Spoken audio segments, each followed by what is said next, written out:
Constant हराम में involve है, यानी उनको वो गिल्ट भी आ रहा होता है, फिर उनको ये भी होता है कि यार फ़ायदा क्या, मैंने फिर जब ये हराम करना है मेरे से छूटेगा ही नहीं, तो फिर फ़ायदा क्या। तो ये व्हाट डू यू थिंक कि ये एक आपने भी देखा है अपने बिल्कुल किसी ऐसा ही यूथ से और बात करते हुए? ऐसा ही है। बल्कि ये मुझे एक वाक़या बड़ा ज़बरदस्त याद आता है। मैं और ज़िशान ना एफसी कॉलेज में होते थे, तो ना ऊपर एक डेटिंग स्पॉट होता था। अब वो होता था, वो एक किस्म का उन्होंने डेटिंग स्पॉट बनाया होता था, लेकिन हम वहाँ पर इसलिए जाते थे क्योंकि वहाँ ना आइसोलेशन जगह होती थी और ना 2 वो बिछी होती थी एक शीट्स, जिसमें ना आप नमाज़ पढ़ सकते थे। तो अब वो है कि हम तो गए, तो नमाज़ पढ़ने गए, तो हम नमाज़ पढ़ रहे थे, तो एक बंदा जो है ना वो वहाँ पर बैठा हुआ था अपनी मतलब उसके साथ, तो वो छोड़ के आके हमारे साथ ना नमाज में लग गया। अच्छा, ठीक है ना। अच्छा, तो nice. वो हम एक किस्म का फील किया कि ये देखें कि एक बंदे के अंदर कोई गिल्ट थी, बिल्कुल, ठीक है, जिसमें उसने वो चीज़ छोड़ी और Exactly. आके जो है ना वो हमारे साथ जो है ना वो लग गया। Exactly. और ये एक हम एक्शंस के साथ हमने देखा कि अगर वो गिल्ट ना हो, अगर वो चीज़ इस तरह की ना हो, तो वो मतलब ना छोड़े कभी भी जो है। बिल्कुल, देखें इसको ऐसे ही है कि एक बंदा एडिक्टेड है गुनाहों से या एक हराम में कांस्टेंट हराम कर रहा है, तो एक तो उसके अंदर गिल्ट होगा, लेकिन फिर शैतान इस गिल्ट को इस्तेमाल करके उसके जहन में ये डालेगा कि यार तूने पढ़ के क्या करना, ऐसे ही, यानी जब पढ़ के भी तूने यही हरकतें करनी है, ना पढ़ के भी तू यही हरकतें कर रहा है, तो बेहतर है ना ही पढ़ा जाए, यानी तुझे फ़र्क क्या पड़ जाना। बिल्कुल तो वो इतना शायद होपलेस हो जाता है वो इंसान, या इतना दूर निकल जाता है कि वो कहता है कि इग्नोर करता रहता है, छोड़ो छोड़ो छोड़ो, अभी क्या पढ़नी, बस लाइफ को एंजॉय करो। तो एक तो ये बड़ी कॉमन रीज़न जो है ना वो ये देखी बिल्कुल गई। इसमें ये होता है कि शैतान आपके पास आता है और वो आपको ये बार बार जो है ना वो कर रहा होता है कि अच्छा मतलब यानी ठीक है तूने पढ़ लिया, तेरे गुनाह माफ़ हो जाएंगे सारे, अब ये सारा इस तरह कर लेगा, इसके बाद क्या कर लेगा, इस एक से क्या फ़र्क पड़ेगा, एक से क्या फ़र्क हाँ। पड़े, अल्लाह तो वो एक से जो क्या फ़र्क पड़ने वाली जो चीज़ है ना वो बहुत ज़्यादा जो है ना वो बार बार उसमें की जाती है, ठीक है। सुभान अल्लाह, और सुभान। ये ना आप गौर करें कि शैतान का जो अमल है ना वो वहाँ पर बड़ा इम्पॉर्टेंट है, अगर आप कंपेयर करो। इम्पॉर्टेंट से मुराद मेरा मतलब यानी काफ़ी अपेरेंट है। हाँ, अब होता ये कि आम तौर पर मिसाल के तौर पर जब आपने नमाज के लिए जाना है ना, तो आपको फील हो, अगर आपने वैसे कोई अपनी गेम शेम खेलने जाना है ना, उसके अंदर आपको ज़रा मतलब यानी जूते उतारने हैं, सॉक्स वगैरह उतारने, तो बहुत कोई मसला ही नहीं है, वो तो आप फ़ौरन करोगे। लेकिन अगर नमाज के लिए वो जब बंदा पूछता है तो ये छोटी छोटी चीज़ें जो है ना वो एडअप होती हैं। यार मुझे जूते उतारने पड़ेंगे, मुझे सॉक्स उतारनी पड़ेंगी, मुझे वो, और ये ना बहुत ज़्यादा उनको ना सर पे लेके ना वो इन चीज़ों को ना अपने ऊपर लेके आता है। और वो एक बैरियर नहीं, मैं कहने का कि वो मल्टीपल बैरियर इस्तेमाल करता है। एक आपके जो गिल्ट है, जो आपके गुनाह के गिल्ट है, फिर उसके बाद कहता है यार इसमें ये मुशक्क़त लगनी पड़ेगी, मैंने जूते पहने हुए हैं, मैंने ये किया हुआ, मैंने वो किया हुआ, मतलब वो सारी चीज़ें ना बहुत ज़्यादा ना एडअप करता जाएंगी। एग्जैक्टली। अच्छा, इसका एक जवाब बड़ा ज़बरदस्त, जी कि एक बंदा सोचे कि यार मेरे तो गुनाह ही बहुत हैं, मुझे पढ़ने का फ़ायदा क्या होगा, या एक नमाज़ पढ़ के मुझे क्या मिल जाएगा, मेरे कौन सा गुनाह छूट जाएंगे। एक सच्चा वाक़या, यूके के एक शेख हैं, उन्होंने सुनाई ये स्टोरी कि उनके पास एक यंगस्टर आया, और बिल्कुल वही वाक़या जैसे रसूलुल्लाह सल्लल्लाहु अलैहि वसल्लम के पास एक यंगस्टर आया, उसने कहा यार रसूलल्लाह मुझे ज़िना की इजाज़त दीजिए। उसको शायद लत लगी हुई थी, अल्लाह माफ़ करे। अल्लाह के नबी ने बहुत प्यार से, बहुत अच्छे अंदाज से उसको काउंसल किया। सारा वाक़या आपको पता है। शेख कहते हैं बिल्कुल इसी तरह का वाक़या हुआ, एक यंगस्टर मेरे पास आया यूके में, मस्जिद में। उसने मुझे कहा कि शेख साहब मैं जा रहा हूँ, यानी I am going to do ज़िना, और ये मैं कॉन्स्टेंटली करता हूँ, गर्लफ्रेंड ऑब्वियसली, तो मैं आई एम गोइंग। अब कहते हैं मैंने उसका जब चेहरा देखा, वो बता शायद इसलिए रहा था कि मैं कोई नसीहत कर दूँ, ऑब्वियसली कोई खैर थी तो आया ना, एक गिल्ट होगी। कहते बहरहाल इशा की नमाज का वक्त हो रहा था, मैंने उससे कहा अच्छा तुम ऐसा करो फ़िलहाल नमाज पढ़ो हमारे साथ। उसने कहा अच्छा चलें ठीक है। कहते सलाम जब फेरा उसने तो ज़ोरों कतार रोने लगा, आउट ऑफ नोवेयर, और वो मेरे पास आया और उसने कहा कि शेख साहब मैं ये गुनाह छोड़ना चाहता हूँ, and I am going to leave it, और मैं नहीं जा रहा। दिस इज़ द आंसर कि क्या मिलेगा। यू नेवर नो वो नमाज लाइफ चेंजिंग हो जाए, यू नेवर नो वो सजदा अल्लाह को पसंद आ जाए, यू नेवर नो कि उस नमाज में दिल से क्या आह निकल जाए, क्या बात निकल जाए, यू नेवर नो अल्लाह ताला रहमत की निगाह डाल दे आप पे। और ये बिल्कुल इसी तरह है ब्रो कि देखें एक बंदा कहे कि मैं इसलिए नहीं नहाता, मैं बहुत गंदा हूँ तो फिर भाई नहाओगे तो गंद उतरेगा ना। ये कहना कि मैं गंदा ही, फिर तो गंदे होते जाओगे, गंद बढ़ता जाएगा बढ़ता जाएगा। नबी सल्लल्लाहु अलैहि वसल्लम ने फरमाया कि अगर तुम्हारे घर के बाहर एक नहर बहती हो, सहाबा को मिसाल दी, और उसमें तुम 5 बार जो है गुस्ल करो या नहाओ, तो क्या तुम पर कोई डर्ट रहेगा? सहाबा ने कहा नहीं या रसूलल्लाह। तो अल्लाह के नबी सल्लल्लाहु अलैहि वसल्लम ने कहा यही मामला नमाज़ों का है। गुनाह माफ़ होते हैं, डीमोटिवेशन आपकी ख़त्म होती है, आप वज़ू करते हैं, आप में एक एनर्जी आती है, आपके लिटरली इर्द गिर्द एक फील्ड क्रिएट होती है, सो मैनी बेनिफिट्स। तो इसका तो आंसर देखें ये है। अच्छा, अगला मैं आपके सामने रखता हूँ, इस पर भी कमेंट करें।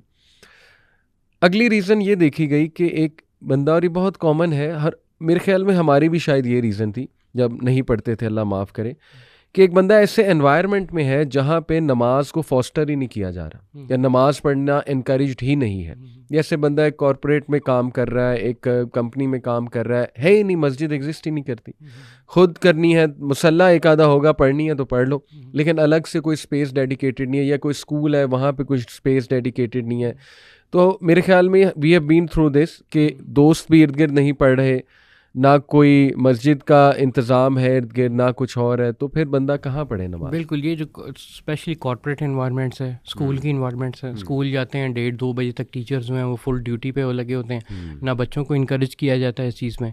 इस्लामियात का टीचर इस्लाम तो पढ़ा देगा, लेकिन मतलब यानी इस वाले मौके पे कई दफ़ा जो है ना मतलब कोई फैसिलिटी है, उसकी प्रैक्टिकल एप्लीकेशन की कोई फैसिलिटी भी एग्जिस्ट नहीं करती। और ये मैंने भी फेस किया, मतलब इसमें ये वाकई में जो है ना प्रैक्टिकल डिफ़िकल्टी होती है, जहाँ पर आपके अदर देन कॉर्पोरेट और वो स्कूल्स, और स्कूल स्पेशली स्कूल्स को तो स्पेशली केटर करना चाहिए ना इस चीज़ के लिए, क्योंकि वो जब कल्चर एग्जिस्ट करेगा ना तब जाके जो है ना कोई फ़र्क पड़ेगा। मैंने एक चीज़ नोटिस की थी कि मैं एकेडमी में जब था ना तब थोड़ा सा ये एक एलिमेंट उन्होंने डाला था, और मैंने देखा था कि वो सबको ही ना उसी टाइम पे ब्रेक देते थे, और वो बच्चे जो है ना वो जो उन्होंने नहीं भी करनी होती थी वो एक दूसरे को देख के नमाज़ पढ़ते थे। अब वो एकेडमी में मैंने ये फ़र्क देखा, और मैंने देखा जो स्कूल के अंदर जो है वो बिल्कुल ज़ीरो है इस चीज़ का। तो ये जो एक आपने जो बात की है ना एनवायरनमेंट, ये बहुत हैवी मोटिवेटर होता है, बहुत फर्क। और उस वक्त देखें, बल्कि वो तो एकेडमी जिसमें हम जाते थे वो को होती थी, ठीक है ना, उसमें हमारे पास कोई इतनी खास मोटिवेशन नहीं होती थी कोई दीनी काम करने की, लेकिन वो बस जो इन्वायरमेंट एक किस्म का वो दे देते थे ना, this is a break, this for doing this, और फिर 3-4 बच्चे जो नमाज़ पढ़ रहे थे ना उसको देख के ना फिर हया आ जाती थी, और बंदा जो है ना वो भी कहता था यार ये तो कर लो, नमाज तो पढ़ लो। और बड़ा देखें, अगर आपका दोस्त नमाज पढ़ रहा है, आपकी कंपनी ऐसी है, तो आपके कम अज़ कम अनकॉन्शियस को मैसेज जा रहा है। मैं आपको अपने दोस्त की एक मिसाल देता हूँ। मेरे बहुत अच्छे दोस्त बचपन के फैसलाबाद से, मैं उनके साथ अक्सर जब बाइक चलाता था, ये 2010-11 की बात है, तो कभी उसे साथ ले जाना बुक्स ख़रीदने के लिए, वैसे ही जस्ट फॉर कंपनी। तो रास्ते में असर का टाइम हो गया, मगरिब का टाइम हो गया, बाइक रोकी मस्जिद के सामने, और मैं नमाज के लिए जाता था और उसे कहता था आ जाओ, तो वो नहीं आता था, स्ट्रेट नो। और ये ख़ास लेवल का ढीठपन होता है कि आप मस्जिद के बाहर खड़े हैं और नमाज हो रही है और आप बाहर खड़े हैं, आप कहते हैं नहीं पढ़नी तो भाई नहीं पढ़नी। ये तो फिर बहुत मैसिव लेवल का ढीठपन। एनीवे, उस टाइम तो मुझे होता था ये होपलेस केस है, आता था कभी कभी दिल में, और थोड़ा गुस्सा भी चढ़ता था, लेकिन एनीवे हिकमत दिखाई, अल्हम्दुलिल्लाह, दुआ भी की उसके लिए। आज ईयर्स डाउन द लाइन माशाल्लाह नमाज पढ़ता है, इनफैक्ट दाढ़ी है उसकी, दाढ़ी भी रख ली, नमाज भी पढ़ता है माशाल्लाह। तो इससे बड़ा फ़र्क पड़ता है कि अगर आपका कोई दोस्त पढ़ रहा है, आपकी कंपनी में या आपके एनवायरनमेंट में किसी ना किसी तरह एहतमाम है नमाज का, तो कम से कम आपके लाशऊर में एक टीचिंग जा रही है कि यार पढ़ रहा है, मेरी सेम एज ग्रुप का बंदा पढ़ रहा है, मुझे भी पढ़नी चाहिए, मेरी क्या टांगें टूटी हैं, व्हाट्स रॉन्ग विद मी, कि वो पढ़ रहा है तो मैं क्यों नहीं पढ़ रहा। बिल्कुल, ये बड़ी इंपॉर्टेंट एलिमेंट है। बल्कि ना कई दफ़ा ये होता है कि दावती में मैदान में कई बंदे जो नए नए आते हैं दीन की तरफ भी ना, तो वो क्या कर रहे होते हैं कि वो ये चीज़ नोटिस कर रहे होते हैं कि यार मैं इतनी इसे दावत दे रहा हूँ, मैं इसे ये कर रहा हूँ, मैं वो कर रहा हूँ, मैं इसके सामने ये भी कर रहा हूँ, लेकिन इससे कोई फ़र्क ही नहीं पड़ रहा, ठीक है। और वो एकदम से होपलेस होके ना जो है ना वो दूर हो जाते हो ऐसे बंदों के साथ। और समटाइम्स ये होता है वो बंदे कई जिनको आपको लगता है ना होपलेस केस है, उनके साथ आप बहस भी ज़्यादा, और वो आपसे बहस भी बहुत ज़्यादा कर रहे होते हैं।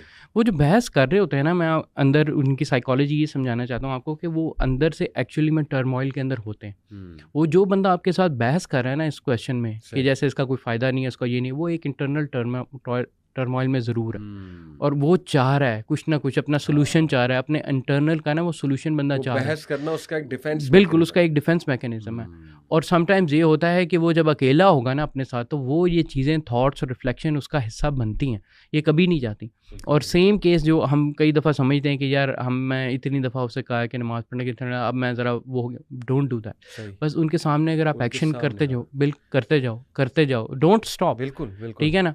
और उनके बारे में ना डिसहार्ट नहीं होना, ठीक है, चले नहीं आता कोई मसला नहीं, वैसे अपना दिल बढ़ा रखें तो आप खुद ही देखेंगे, विटनेस करेंगे ईयर्स डाउन द लाइन वो बंदा मोस्ट ऑफ द केसेस, यानी मेरी लाइफ हमें 2010-11 में एटलीस्ट मेरी जर्नी तब से स्टार्ट हुई थी 2009-2010 से, तो अब इस चीज़ को 12-13 साल हो गए, ठीक है, और कई दोस्त मैसिव लेवल पे, बल्कि much of my friend list जो है ना वो बाद में क्या हुई है कि वो टर्न हुई है ऐसे, और वो उन जो चीज़ें वो देखते थे, वो जो कहते थे, कुछ अप्रिशिएट करते थे, कुछ इग्नोर करते थे, लेकिन आज आके उन्होंने ये देखा कि यार ये दिस जो भी है this is the right, totally relatable, बिल्कुल ऐसी है। देखिए आज दिस एक्सप्लेन्स कि बाप को नमाज क्यों पढ़नी चाहिए। कई घरानों में वाइव्स पीछे पड़ी होती हैं, जो माएँ हैं वो पीछे पड़ी होती हैं अपने बच्चों के नमाज पढ़ो, लेकिन बेटा किसको देख रहा है? बाप को। बाप नमाज नहीं पढ़ रहा, तो बहुत सीरियस मसला है, बहुत सीरियस मसला है दोनों पेरेंट्स में से, मतलब यानी अगर दोनों पेरेंट्स में एक भी लैकिंग है ना, तो वो उसका असर जो है ना वो बच्चा लेगा डेफिनेटली। आप बच्चे को इस्लामिक स्कूल में भी दाखिल करा दें जहाँ पे उसको नमाज की तलकीन की जा रही है, ज़बरदस्ती पढ़ाई भी जा रही है, लेकिन जब वो घर आएगा और अपने फादर को देखेगा तो जाहिर है उसको एक इनडायरेक्ट मैसेज तो जाएगा ना कि यार ये जो मेरा रोल मॉडल है, father is the role model of the house, तो ये तो पढ़ता नहीं, तो ऐसी क्या नमाज में जल्दी है कि मेरा बाप नहीं पढ़ा तो मैं क्यों पढ़ूं? सीधी सी बात है, अनकॉन्शियस को ये मैसेज जाएगा। बहरहाल उन लोगों की मैं तवज्जो यहाँ दिलाना चाहूँगा कि देखें, अक्लमंदी का मुजाहरा करें। आज बहुत बिजी लाइफ हो गई है, नमाज इज़ दी ओनली थिंग जो एक तो आपको इस बिजी लाइफ में स्ट्रेस रिलीज़ करवाएगी, आपका कुछ माइंड खुलेगा, एक तो इसके इतने फ़वाइद साइकोलॉजिकल हैं। दूसरा, नमाज अगर आप बच्चे को साथ ले जाएंगे अपने बेटे को मस्जिद में या उसको खड़ा करके साथ नमाज पढ़ेंगे तो ये एक फादर सन बॉन्डिंग भी है, फादर चिल्ड्रन बॉन्डिंग का मौका भी नमाज में है आपके पास। इतनी कीमती चीज़ को कैसे बंदा इग्नोर कर सकता है? अच्छा, next one, this is the best one, कि मेरा दिल नहीं करता। ये सवाल सबसे कॉमन आता है जब मैं नमाज की तलकीन करता हूँ, हर एंगल से यूथ को समझाता हूँ, यूनिवर्सिटी टॉक्स में जाकर कैलकुलेशन करके दिखाता हूँ कि 1440 मिनट हैं दिन में, तो देखो पर नमाज 15 मिनट लग जाएंगे, 10 मिनट लग जाएंगे, 50 से 60 मिनट की कमिटमेंट है दिन की, या 50 से चलो 75 मिनट, 5 टाइम्स सलाह। 1440 का 50 या 75 क्या है? 5%, 4%, दैट्स इट। तो 4% भी अगर तुम अल्लाह को नहीं दे सकते, एक फ़र्ज़ काम नहीं कर सकते, तो फिर what is the purpose of life? फिर हमारा जीने का फ़ायदा।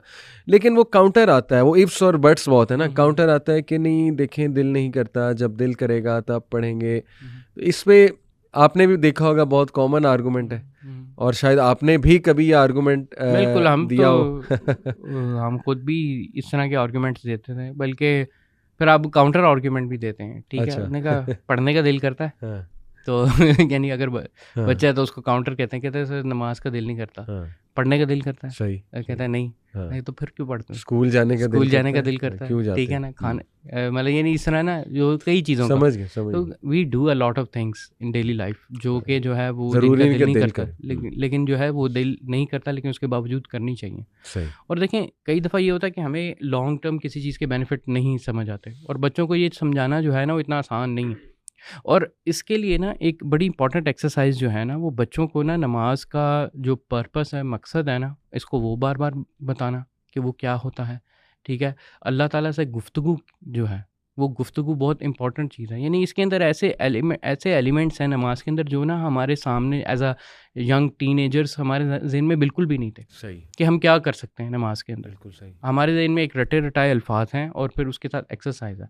तो ये चीज़ को तोड़ना जो है ना, मैं समझता हूँ कि इसको अर्ली एज के अंदर ना इन आइडियाज़ को, इन एलिमेंट्स को रिमूव करना बहुत इंपॉर्टेंट बात है, स्पेशली दावत के अंदर। बिल्कुल ऐसी है। और ये जो आपने मिसाल दी, कई चीज़ें हम दुनिया में करते हैं, ज़िंदगी में करते हैं, जिनका दिल नहीं कर रहा होता, लेकिन you just have to do it. इसमें मैंने एक नौजवान अभी पिछले ही दिनों मुझे मस्जिद में मिला, और बड़ा अच्छा नौजवान था माशाल्लाह, बड़ी खैर थी उसमें, और बड़ा अच्छा उसने सवाल पूछा कि अली भाई मैं नमाज़ पढ़ना चाहता हूँ, लेकिन बीच में इनकन्सिस्टेंसी आ जाती है, कुछ दिन मस्जिद आता हूँ, फिर घर पढ़ना शुरू कर देता हूँ, फिर छूट ही जाती है, एक दो पढ़ लेता हूँ, उनका भी दिल नहीं कर रहा होता, तो क्या करूँ? देखिए मैंने उससे कहा यार टू बी ऑनेस्ट कोई मैजिक पिल नहीं है, कोई मैजिकल फार्मूला नहीं है कि मैं तुम्हें कहूँ ये कर लो तो नमाज़ें तुम्हारी पक्की हो जाएंगी। ये सवाल बिल्कुल इसी तरह है कि तुम मुझसे पूछो कि अली भाई जिम जाने का दिल नहीं करता, तो देखिए मैं क्या आंसर करूँगा, जनरली मैं क्या आंसर करूँगा कि यार force yourself, come on, get discipline, get into shape, उसके फ़वाइद जहन में लाओ जिम जाने के, किसी दोस्त को साथ मिला लो जो तुम्हें जिम ले जाए, कोई पार्टनर साथ रख लो, कोई रिमाइंडर्स लगा लिया करो कि मैंने जिम जाना है, ऐसी वीडियोस देख लिया करो जिससे यही तरीके है ना, करना पड़ेगा। इसीलिए तो ये नफ्स के खिलाफ जिहाद है, नमाज पढ़ना, इसके लिए सब्र चाहिए, इसके खिलाफ नफ्स के खिलाफ जिहाद करनी पड़ती है, और इसीलिए इसका रिवॉर्ड है। जन्नत आसान तो नहीं है। देखिए ये ऐसी है कि एक बंदा कहे जी कि मैं जिम में एंटर हुआ और बीच में कोई मशीन नहीं आई और एग्जिट हो गया और बॉडी बन गई, ऐसा कैसे हो सकता है? दुनिया में आप आए हैं तो मुश्किलात आएंगी, आपको डिस्ट्रैक्शंस आएंगी, उन डिस्ट्रैक्शंस के खिलाफ जिहाद करके ही तो नमाज पढ़नी है। ऐसे ही तो कोई मैजिकल फार्मूला नहीं है, मैजिकल किसी भी चीज़ का। आप अगर कोई स्किल एक्वायर करना चाहते हैं, आप प्रोग्रामिंग की स्किल एक्वायर करना चाहते हैं, आप कोई कारपेंट्री की स्किल एक्वायर करना चाहते हैं, आप you have to go through the process. बिल्कुल सही। अगर आप वो करेंगे, वो रिफाइनमेंट करेंगे, फिर ही उसका एंड रिजल्ट आपके सामने आएगा और फिर उसी चीज़ें से दिल लगी होगी। और याद